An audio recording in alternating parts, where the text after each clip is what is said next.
Hello, everybody. My name is Kiko. I am the founder slash co-founder and creative director for True North Audio, and I am also blind. The eye condition that I was born with is called achromatopsia. It is most easily understood as in my case, complete lack of color vision.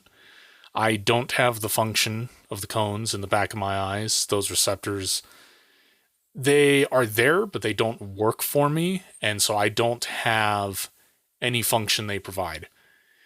Which means that I can only see black, white, shades of gray.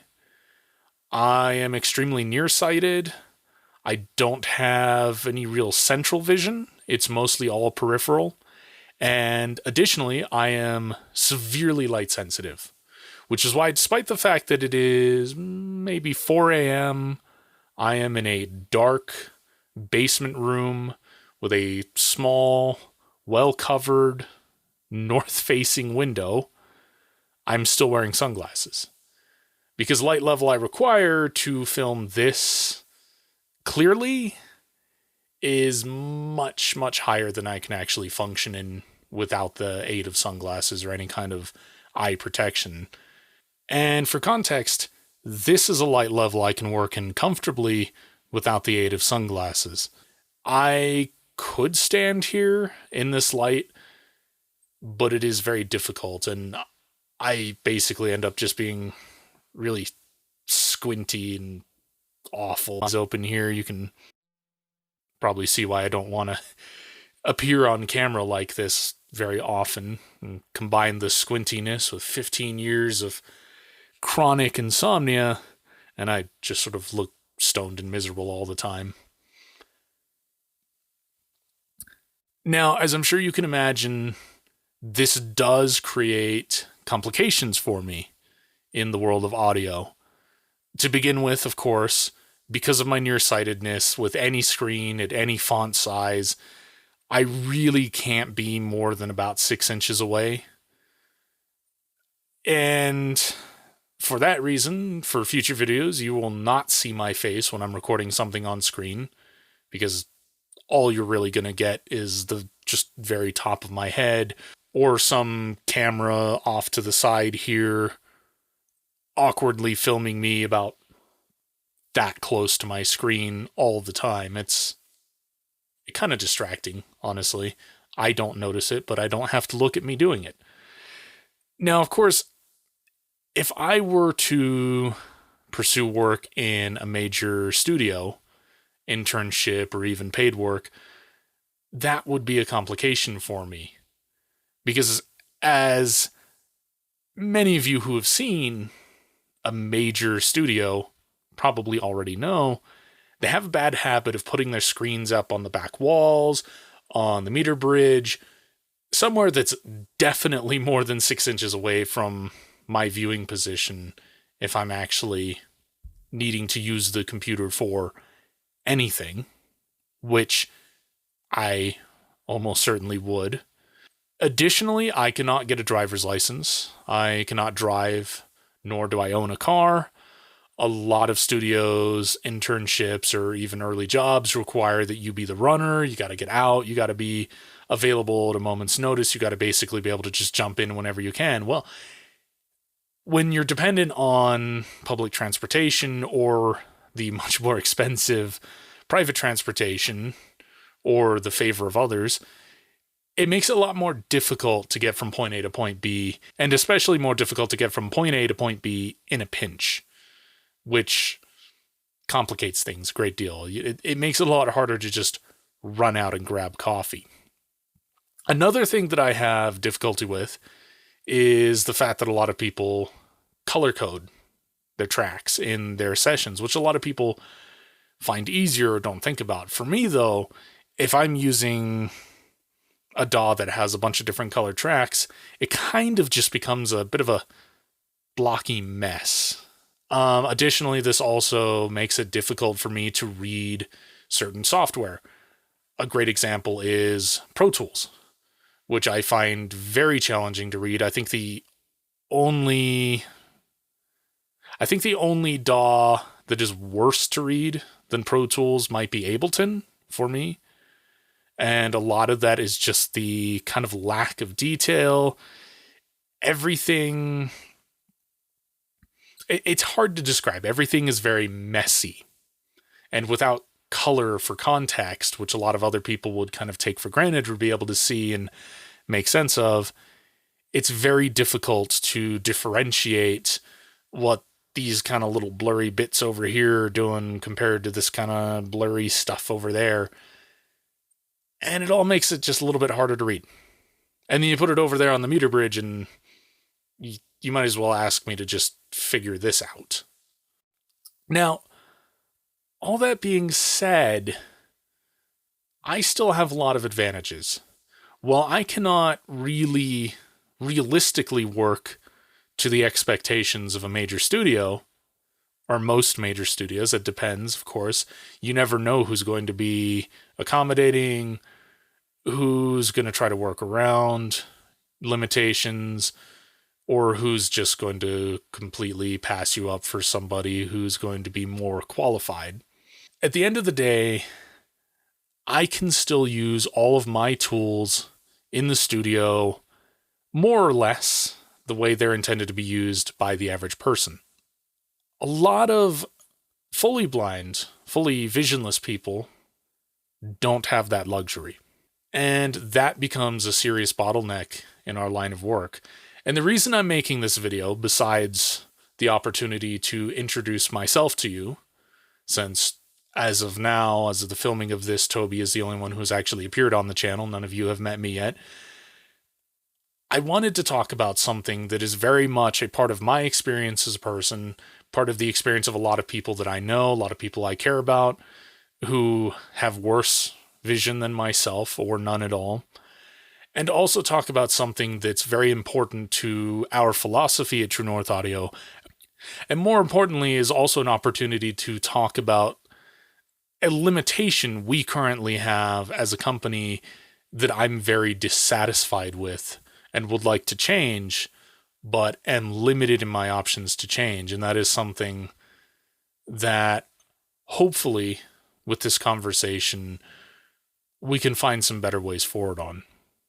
Now, to better gain an understanding of the way that a blind producer, musician, and creator might actually work, you first have to have some idea of how they actually use a computer. Now, the way that somebody who is fully or nearly fully blind will use the computer is with the aid of what's called a screen reader. A screen reader is basically a software that will interact with what's on the screen and read it back to you, and then you can use keyboard commands, shortcuts, navigation to actually use what is being read back to you. Now, there are multiple different kinds of screen readers. The three main players are JAWS for Windows, NVDA, and Mac's own voiceover utility, which is what I will be using for these demonstrations. Each of these is going to run a little bit differently, and because of that, they're going to interact differently with different things. Some of them are going to recognize things on a screen that others wouldn't. Obviously, the operating system you use will also change how what you are using interacts. But the thing to understand is that not everything is going to be visible. And this is where the accessibility challenge actually comes up for blind producers. Different combinations of DAW, screen reader, plugin might yield different results. But at the end of the day, one thing might work well in one combination of things and not at all in another, and vice versa. Imagine how complicated and frustrating it is, or would be, to have to use multiple computers and multiple operating systems all running back and forth to each other just to make every single tool that you use available to you. So I have opened up Logic, which is my personal DAW of choice, and I will be using the Apple VoiceOver utility, which really is the only one I have installed at the current moment on this computer. And I mean, it's made by the same people as Logic. It's made by the same people as make the OS. So generally, things are going to be programmed to communicate with each other pretty well. But as you're going to see, that does not necessarily guarantee that things are going to work all the time. Anything third party, of course, is going to have its own limitations. It's going to work in its own way. It is scripted in its own way. Third party stuff might not be built in that ecosystem, or just might use something that makes it invisible. Now, of course, totally blind people watching this are probably going to notice that I have my voiceover much slower, and are probably going to be annoyed by some of the settings I have, specifically these settings to tell me where to navigate every time I'm on anything. I'm also going to be using the mouse focus so that you can see even hovering mouse over elements that are not accessible does not make them accessible or read them. And honestly, the mouse is kind of confusing and irritating for a lot of blind people as it is. VoiceOver on Logic Pro 10. Untitled 1 tracks, window, tracks contents, group has keyboard focus. So I'm just going to quickly load up Kontakt, and I'm going to let you just kind of follow along with how I'm doing this, just so you have an idea of what it looks or sounds like for a blind person to open up VoiceOver, open up Logic, and get started. Out of tracks group. Tracks, toolbar, out of tracks, inspector group. In inspector group. 7 items. Mixer, layout area, in mixer, layout area. 2 items, inst 1, partially hidden, stereo off, inst 1, partially in, inst 1, partially off, inst 1, no, setting, off, mid, instrument, button. You are currently on Actions menu 1 item. Press. Menu 50. Serum, decent, Kontakt, submenu. UN. Press reactive 6, Kontakt, submenu. You are currently on a menu. Deselect, select, Actions menu 2 items. Cancel. Press Kontakt, submenu, stereo. Deselect, stereo. Select, stereo. Logic Pro 10 busy. One of the 3 things that we offer through True North Audio is samples, which we build in Kontakt, because Kontakt really is the best in the game. And honestly, one of the only ones in the game for somebody who's not building it up from the ground up, especially for a team as small as ours. Now, I'm going to navigate around, and I'm going to show you what VoiceOver actually has access to in this window.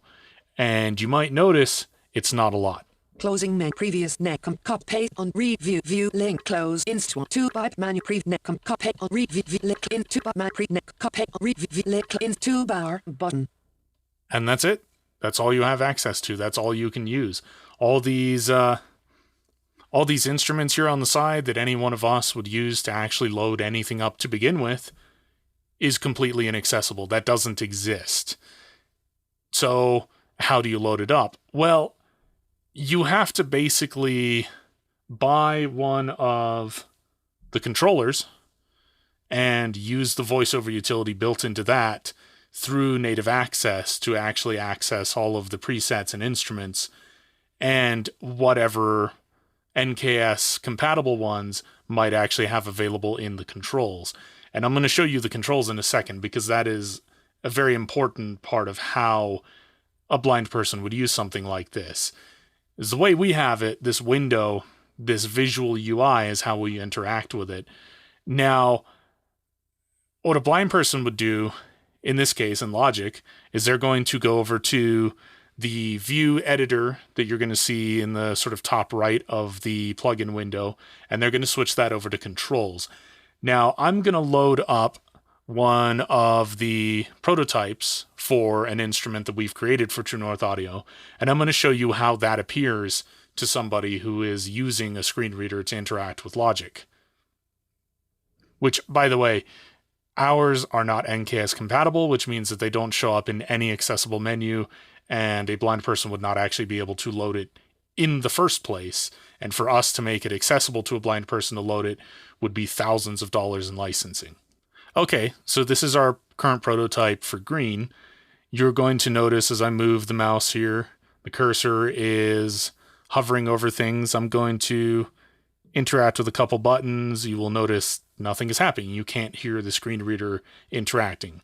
This is all completely invisible. Now, if it's loaded up, you can hear it, you can play it. It is available audibly, but you have no control over the levels of anything, the mute, solo, phase, none of that's available to you. So we're going to switch over to the editor, and I'm going to give you a chance to look at that real fast. Work inst 1, view menu. Menu 3, closing menu. Work number 000, n slash a segment 0, bypass, ticked, checkbox, controls, ticked. You are currently on a checkbox. To select or deselect this tick box, press Control, Option, Space. Now you'll notice that there is a long list now of unnamed sliders. Now, 1, this only gives you access to the sliders. 2, there's about 512 controls available on this panel, none of which are labeled. And 3, because they are all sliders, none of the buttons, none of the menus, nothing else that you would use to, for example, reroute the mapping of the drums or possibly load a preset, which you would have to do through NKS if that's available, or even just load up a menu that allows you to change what instrument piece is being used. So if you're using something that has multiple snare drums, you cannot access any of the menus that allow you to select a different snare drum for that instrument. All of these sliders, by the way, this is all stuff that is in the Kontakt engine. This first slider can be anything. It could be the master volume or the master pan or group 3 volume or the Q level of the integrated EQ on group 5. It could be anything. These are not clearly marked. The only way to make these readable in this control panel here is with NKS, which again requires very expensive licenses, and a company our size just can't afford to license all of that to make this partly accessible to people who are trying to use it with a screen reader. Again, still leaving a lot of things on the table that cannot be used at all. And if I were to load up an NKS accessible instrument like Get Good Drums, for example, you would see that some of these sliders are actually marked for what they control. You'll see like kick sub 1, kick 2, parameters like that will be available and readable, but you still lack access to things like the turbo switch, or again, the menus to change the kit pieces, or anything to do with remapping the drums or the groove. Anything that requires any kind of button, switch, or menu typically will not show up. Sometimes maybe a button will in some of these different kinds of plugins, and very, very rarely a menu is available, usually only internal.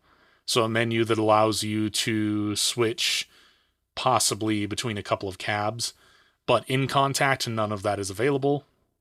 And I cannot make an instrument using this platform that can be used by one of my fully blind friends. The system that we build our sample instruments in is Kontakt, because realistically, that's the best. That's the best in the market. And there are other options, but each comes with a limitation. To begin with, neither myself or Toby is a programmer. Neither of us really understands script in any kind of meaningful way. Neither of us really speak any kind of serious programming language. And neither of us can actually develop a plugin from the ground up. That's not a skill we have. We hope eventually to hire someone who does. But additionally, when developing your own programs, you also then have the challenge of keeping them updated to the ever-changing market, which is also, again, a huge, huge challenge for a two-man operation. I mean, we run everything. We're running our own website. We're running all of our socials. We're running this YouTube channel. We're running all the back-end building these things to begin with, which in itself is not a small task.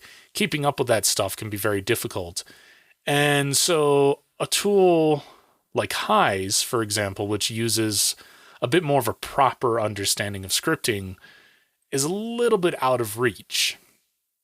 And I could be wrong. This is not something I'm going to say with any definitive certainty, but I do believe that what you produce with highs also requires some level of upkeep with the ever-changing operating systems and updates to just the way that the tools interact with all the different DAWs and software.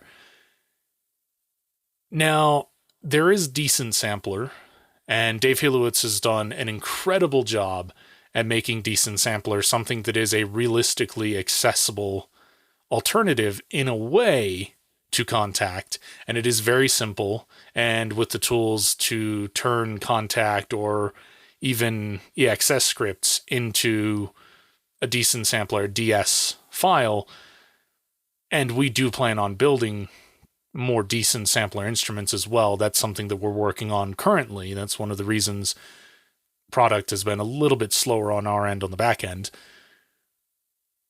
Decent Sampler is still very limited. It is still free. It is still very much lacking in a lot of the things that Kontakt has. And as I can tell, they are working very hard on adding all those things. I don't know how many people are working on the Decent Sampler project. I can't imagine it's many. And I mean, if it's anything like us, it's a lot of work for a small team or one or two people to actually keep up with all the time, especially when you are trying to build something that is as robust as something like Kontakt. Now, here I have loaded up Decent Sampler. This is really one of the few alternatives to Kontakt if you want to have an interactive UI for your instruments. And instruments that have really high sample counts, like our drum kits, it does require some kind of building out in something that allows you to map them rather than spending hours mapping literally tens of thousands of samples in something where you actually have to write the script to direct the instrument to where those samples are actually being stored. For the record, this is the third time I've had to record this video. I have opened it up and going to demonstrate just how inaccessible this is. Manual. Pop-up button. You are currently on a pop-up button. To display a list of options, press Control, Option, Space. As you'll notice, only the stuff on the top of the plugin window is even accessible. If I were to scroll the mouse over it, wouldn't be able to do anything. I cannot access any of the menus to load an instrument in it. And as you can see, I had recently updated this, and the first time I recorded this video, it kind of caught me by surprise. So I figured I'd kind of give you a little bit of an example of somebody who is working like this, opening up a brand new plugin for the first time. Guess what? This little pop-up window here is completely inaccessible. It's invisible to the screen reader. Now, if the rest of the UI was visible, there's still a chance that this pop-up window would not show up, and you wouldn't be able to actually move on past this. And unfortunately, this issue is not just within Logic, but if you open up the Decent Sampler standalone, it's still completely inaccessible. There's nothing you can do with it. And so once again, we're left with the difficulty of having something that is not available to people that I want to make it available to. And of course, one of us who is sighted enough to use something like this might take for granted that blind people do not really have many, if any, options often to grab a free instrument from, for example, Piano Book that gives them the control over the UI, over the different options to really fine-tune and voice it how they want. So I'm going to move on to Guitar Cabinet IRs. This is another thing that we offer through True North Audio. This is a tool that I have not yet found any combination of screen reader, DAW, OS, and plugin that allows access to the menus that you need to access to load third-party guitar cabinet IRs. And once again, I'm just going to quickly scroll through it. I'm going to show you what is visible.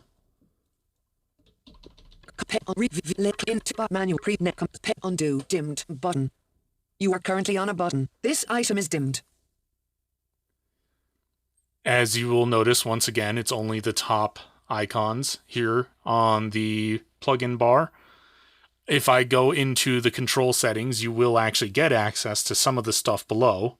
Works, work, view, menu 2, closing works, mode, bypass, ticked, checkbox, controls, ticked.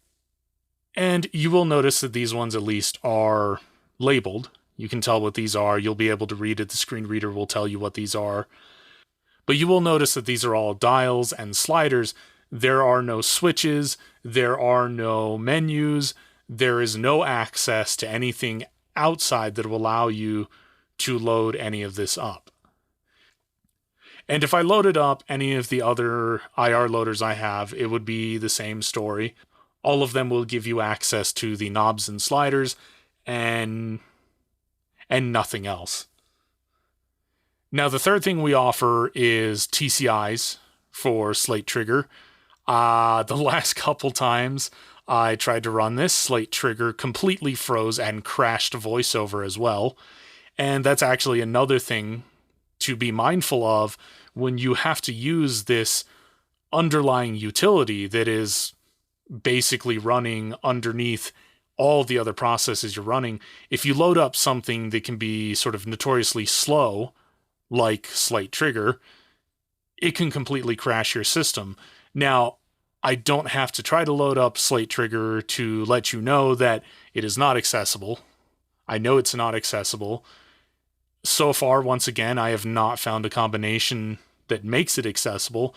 Now, if you are a blind producer who is watching this and you have found any accessible options for any of these things that we've been struggling with here, please reach out, let us know, so that we can A, test it out and make sure that our own products work with it, and B, so that we can pass that information on to anyone else who might be interested in the products and at the current moment is unable to access them. And so all of that leaves me personally in a very difficult position. As somebody who is blind and works closely with a lot of other blind producers and musicians and creators generally, it is difficult for me to make and offer these tools that I am very excited about and that I put a lot of effort and heart and energy into, and to not be able to share them with the people who I work with, who I care about, who inspire me to do what I do. And being somebody who is disabled, running a company whose tools and resources are not accessible or usable to a group of people who I want to be inspired and enthused by the things that I create, and in turn use those things to create more inspiring things that excite me. Because at the end of the day, the fact that they're blind does not in any way mean that they are not talented producers or singers or musicians or composers. It simply means that they are not able to access the tools that I or you have that we take for granted.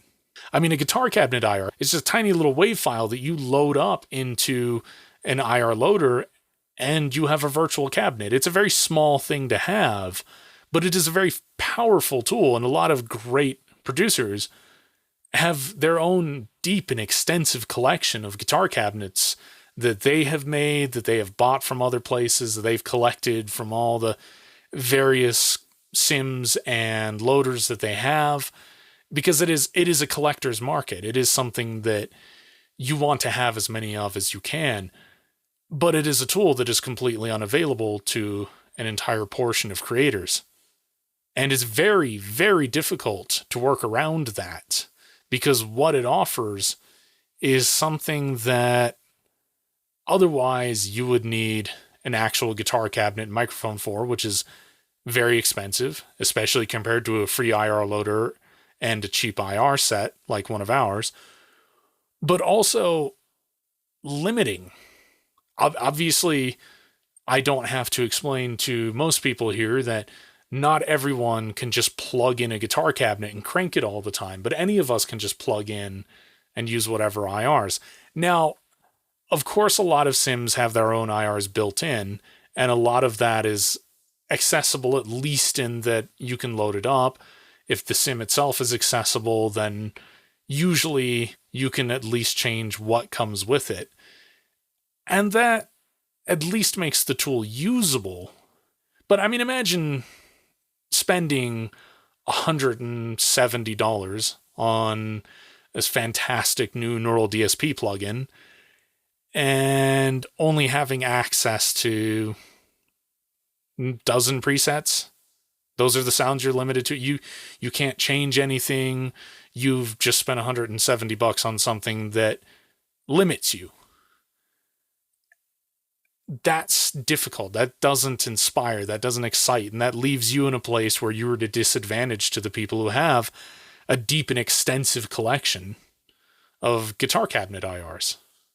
And that is the problem the lot of blind producers face today with the inaccessibility of technology. And that is a discussion I want to be having, and that is something I want to be fixing. And one of my missions personally with True North Audio eventually is to make these tools accessible in a way that makes what I do as easy for somebody who has no vision at all as it is for anybody who has better vision than myself, who can take all these tools for granted. I am not in any way proficient or fluent in the use of screen readers. It's not a tool that I need, so it is not a tool that I'm practiced in. However, my good friend Tony Gebhard is not only a producer and musician who is very well practiced in voiceover technology, but he is also an accessibility coach for the Alaska Center for the Blind. And so I have interviewed him here because his input from the perspective both as somebody using these tools in his own life and as somebody who has had training in how to use all these tools and trains others in how to use these tools will be very insightful. So I'll throw it over to him. All right, so I'm joined here by my friend Tony. He's been, man, how long have we known each other, man? 11 years. 11 years, yeah. Over a decade. We've been friends for a really long time.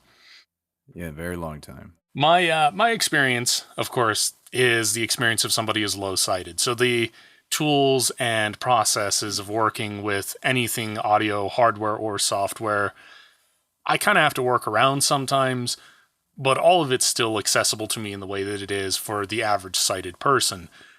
Tony, however, you are completely blind. You actually have to use the assistance of stuff like a screen reader or just people, the assistance of other people if, for whatever reason, what you're doing is not accessible at all. Tell us a little bit about that experience as it pertains to audio. Yeah. Sure. So with Macintosh as being the primary use in the studio for a number of years now, VoiceOver's been a wonderful lifesaver, both as a screen reader, but also just as a guiding tool when I'm doing work in Logic Pro. And when it comes down to plugins and accessibility, it's only really in the past 5 to 10 years we've seen a flux of accessibility come in for some of these third-party companies, such as Isotope Waves, Native Instruments, and Slate, so on and so forth. And it's interesting, you know, I've kind of created a ritual. You know, I thrive on making presets based on customizations, you know, and learning to use your ears is pretty essential. And I've learned from amazing producers who've had decades on me that, you know, at the end of the day, it's all about what you hear, what you do when you mix quietly in a room, or, you know, just paying attention to those little nuances. So it's a really fun, it's a training experience really each time you set your monitors up or every time you put a pair of headphones on, is you don't know what you're really going to get sometimes, and that fresh perspective is always refreshing. When I'm dialing in a Waves plugin like a CLA vocal, you know, or when I'm trying to find something new through, an archetype plugin from Neural DSP or something like that. So, it's different. Sometimes it's different.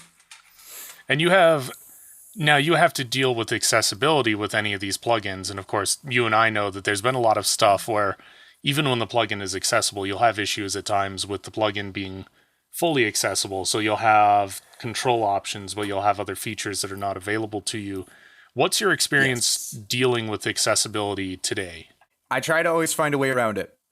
In my job and also in our world as folks with visual impairments, you can't take no for an answer. You always got to try and figure out, well, what can I do to make it easier? Or what, I'm no software engineer. That's not my parte, but yeah, I do know that, there's really good people. You've helped me out pretty significantly as well, just doing TeamViewer to be able to go through a graphic UI. And that's really where the problems come down to, is a lot of these engineers who are very intelligent at what they do with putting together these plugins. There's a certain amount of ignorance and forgivable ignorance. Really, I don't at all have any animosity for great engineers and companies that do this, but my thought process is, well, how can we get this thought process going? Let me tell you a quick story. So Native Instruments, about 5 to 6 years ago, my friend Andre Lewis, who lives out in the United Kingdom, he's completely blind. He's a world-renowned pianist and an incredible jazz musician who has made so many different pieces of royalty-free music. He is the leading advocate who approached Native Instruments regarding accessibility and started the conversation about engineering an onboard text-to-speech system for their complete control systems. And it took a lot of prying, a couple of years actually, to really get that conversation moving. But here we are today with the works of Andre and many others now in the complete control industry and many others across the board. We now can buy a complete control keyboard and issue a keystroke on the machine, and right away our text-to-speech engine in our Macintosh will start talking to us. It then communicates with the graphic UI that complete control has on the screen, and we can now explore all of the patches. We can mess with our parameters.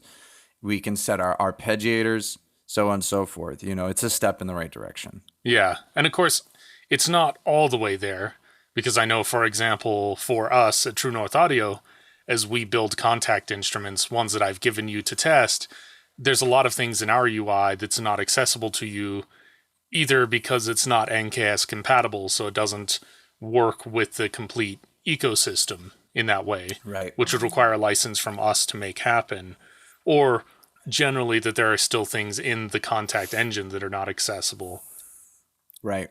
Yeah. Right. And that comes down to Kontakt, really, because the Kontakt UI in of itself just isn't accessible. It does not work even as a standalone application or as a GUI within the Logic interface. VoiceOver doesn't like it. It doesn't play well with graphics. And that, of course, is the challenge for us, because we're reliant on those third-party tools that are not completely accessible to you and make it difficult for us to make something that you can actually use in the way that any of our sighted customers can use, or to quite the same extent, Right. Where, like, I personally would hate to have a UI control that's really handy to you that you can't access.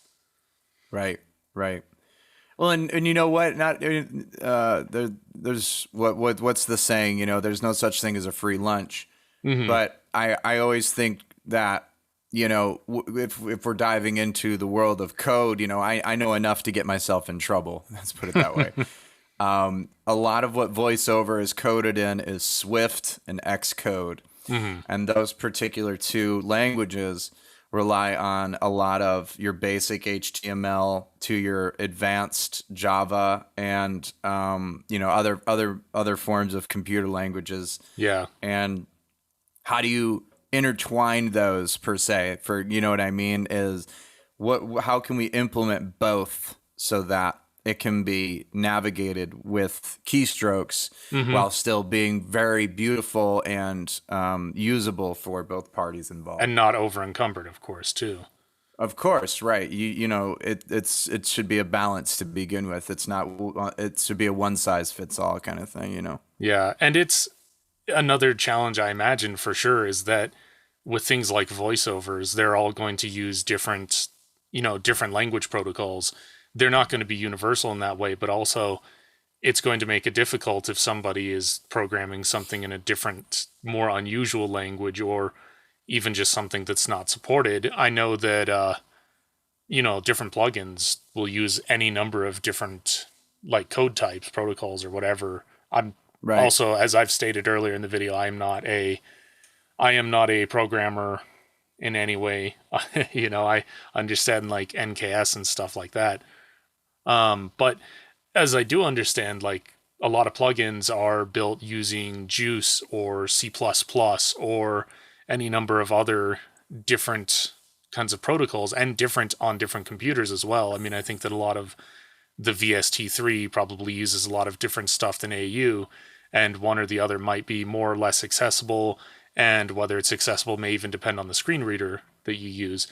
And you work for the Alaska Center for the Blind. You teach the accessible technology. Yeah, yes, sir, I do. So on that end, because you are somebody who has extensive experience, even like a background in training with multiple different kinds of screen readers and stuff, anything like NVDA, JAWS, what do you find is your experience if you're using each of them individually? How would the experience for a blind producer change depending on what OS or screen reader they're using? You know, each of the screen readers kind of has its own strengths and weaknesses. You know, it has its own set. NVDA is really, really nice because of its lightweight resource CPU load. It's a very light program, and it's free. So it's very accessible to all who wish to use it. And both, JAWS is kind of like the Mac Daddy in the Windows world. Yeah. If you get a copy of JAWS, you can basically work with anything. And I use that anything word, lightly. There's going to be things that don't work. But yeah, of course.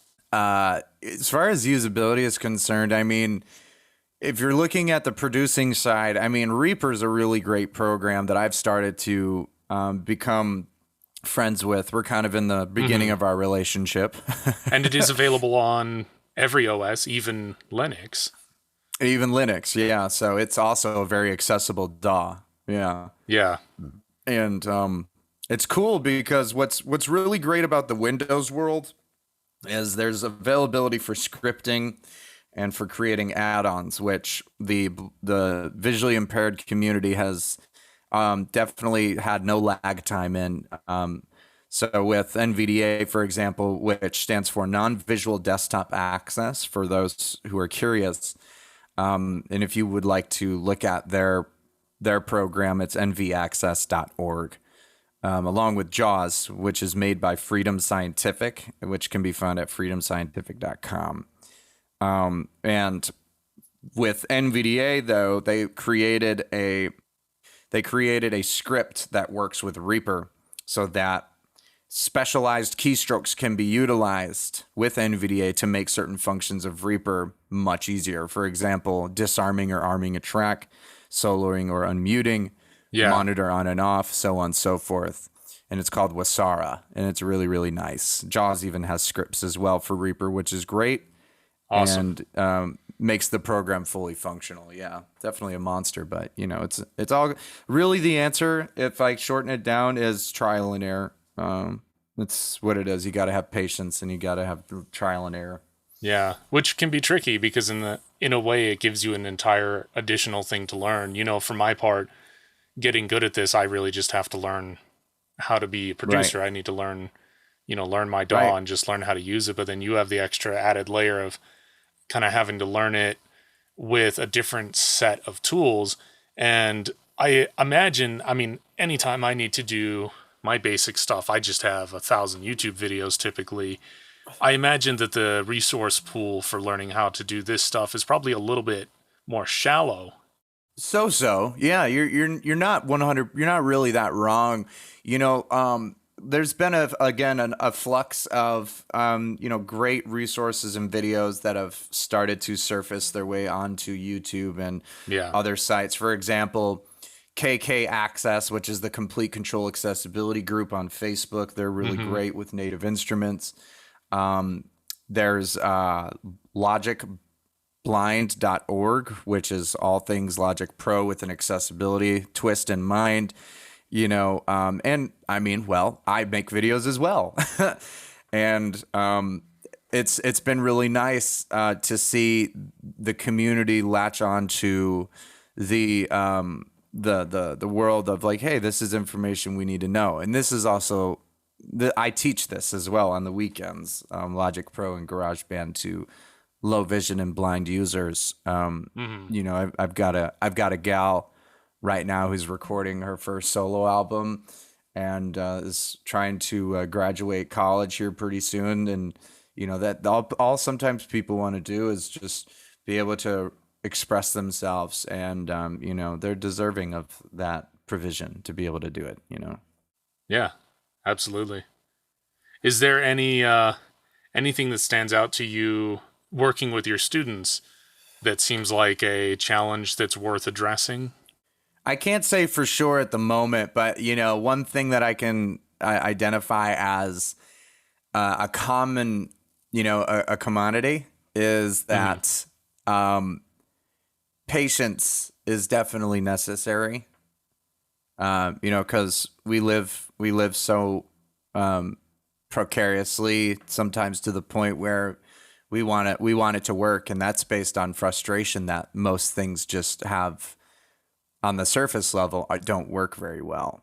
So, it's up to us as a society to communicate together on, well, let's make it accessible, let's make it work. Well, for example, my girlfriend, she's a software accessibility specialist and has to work with corporations every single day to tell them that their website doesn't work. Yeah. To the point. Their website, you want more consumers, you want more people to visit you and actually work with you. There has to be some willingness to abide by certain web access laws. Yeah, for sure. So a couple other little things then.